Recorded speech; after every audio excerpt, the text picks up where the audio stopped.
Alrighty guys, this is Andrew and welcome back to another installment of the Wednesday wInbox. This is basically like a mailbox series that I do, talk about Overwatch current events or beyond, answer your questions, as well as feature one of your clips submitted over the week to showcase on this show. So nothing has been going on too much in the Overwatch current events news type area, right? I mean, the patch has come out, but we've all kind of seen it coming. It's been on the PTR for quite some time before going live. So today I figured I would touch upon a subject beyond Overwatch. We're going to be talking, that's right, about YouTube. Now, if you guys didn't know, Philip DeFranco put out a video regarding the monetization or demonetization, rather, of a lot of his videos based on these guidelines set by YouTube for not being advertiser friendly. If you guys don't know what I'm talking about, I'll leave a link down in the description. But basically, YouTube has these rules on what is advertiser friendly, what is not. Apparently they're not new, and apparently they've been demonetizing videos that are not advertiser friendly.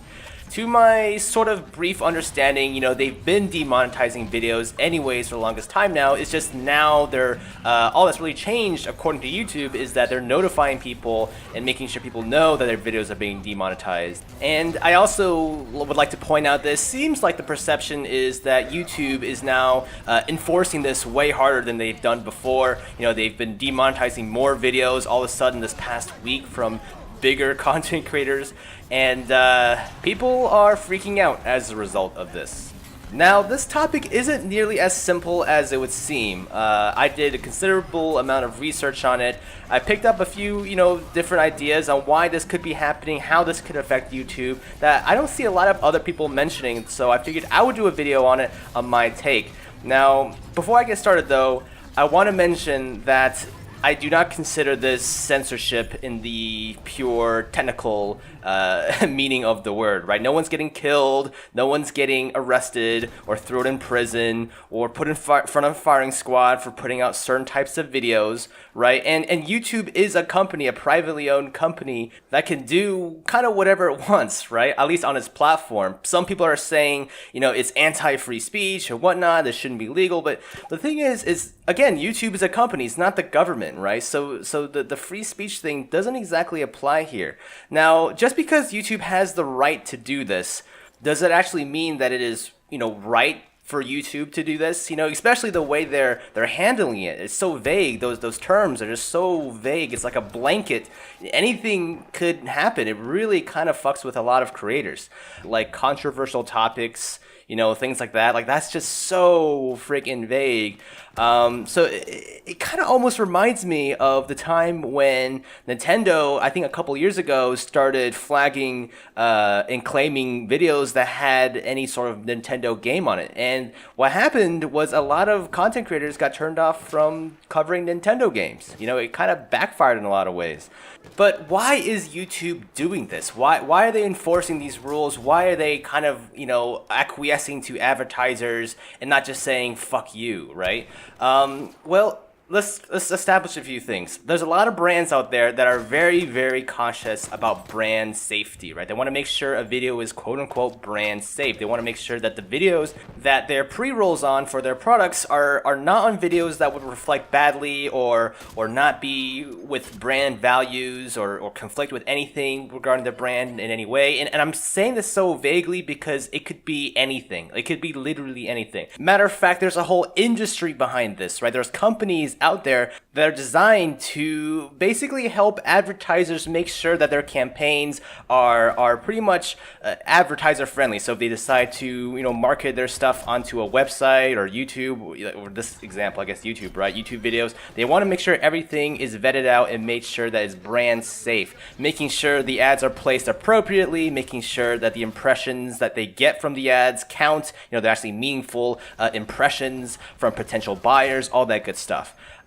So for whatever reason, advertisers have gotten the leverage to ask for this, right? Not only do they want lots of views and impressions on their ads, but they also want quality placements, right? And maybe this is nothing new. Maybe this is something that's always been in media. I'm quite new to this. But let's take a look at YouTube's side of this. They have basically taken control of this vetting process, right? They are starting to demonetize a lot of the videos that are not advertiser friendly, and the guidelines are so vague on purpose, by the way, because they know, as discussed earlier, advertisers are finicky. They could not want their ads placed on a video for whatever reason. But at the same time, people are wondering, well, doesn't this also shoot YouTube in the foot? They can't monetize it either. You know, they're not making any money.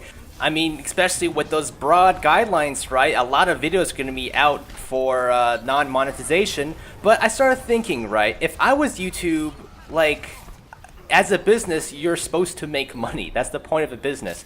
So they wouldn't do something that would drastically hurt their pocketbooks by demonetizing their videos. Maybe a particular angle that YouTube now has over advertisers is that they can say, hey, no need to spend money or manpower on getting these videos, you know, certified and vetted by whatever, you know, third-party company.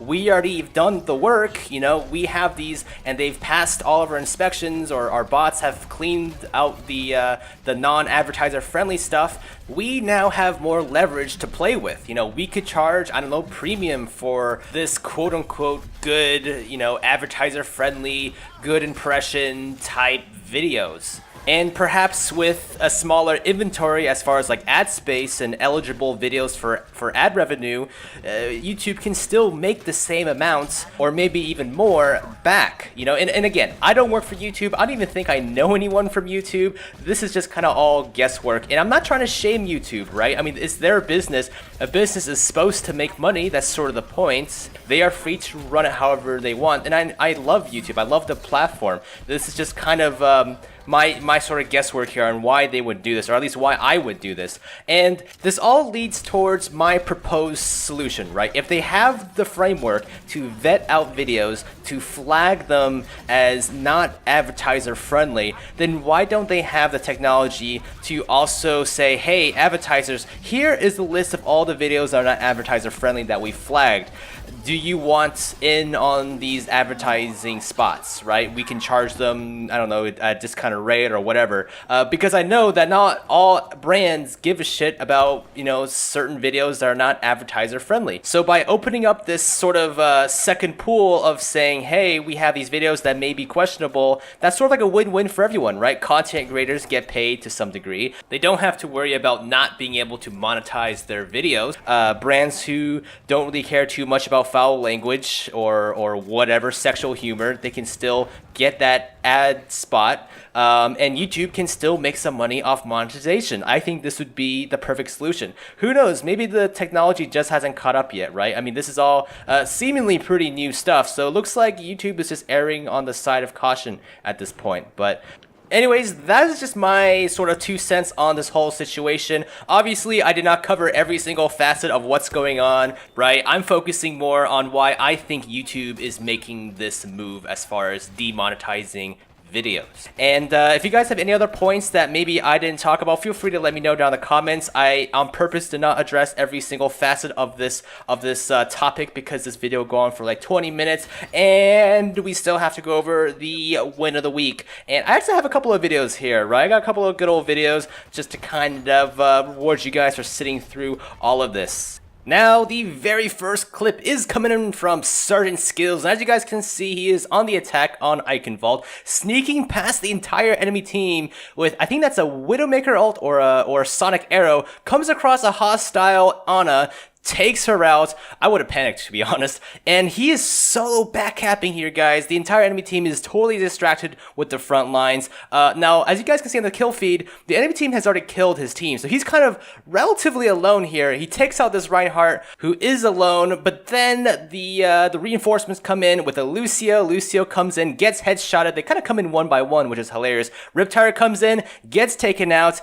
Ana also tries to kill him, but he ends up high-fiving her to the face, as you guys will see in a bit. Yep, there you guys go. And this guy just kind of lays waste to the entire enemy team. They're kind of coming in one by one. But either way, it's pretty impressive to land all those shots. I am certainly not this good with Hanzo, so good on you, dude. And good job with that back cap, man. It's pretty hilarious that they just didn't even notice you. The next clip is submitted by Westfer. He has a nice shiny gold Widowmaker weapon skin. He is getting pelted from somewhere by a Pharah, and he finally is able to locate her, waves hello, which is hilarious, goes for the grapple shot, and lands that beautiful headshot. Oh my god, that must have felt so satisfying, as we can see here with the teabag and spray. Hilarious clip, dude. That is just an amazing shot. Great work. Anyways, guys, I hope you all enjoyed this video, something a little different than what I usually do, but hopefully I presented a point or ideas that maybe you guys never thought of regarding this whole YouTube thing.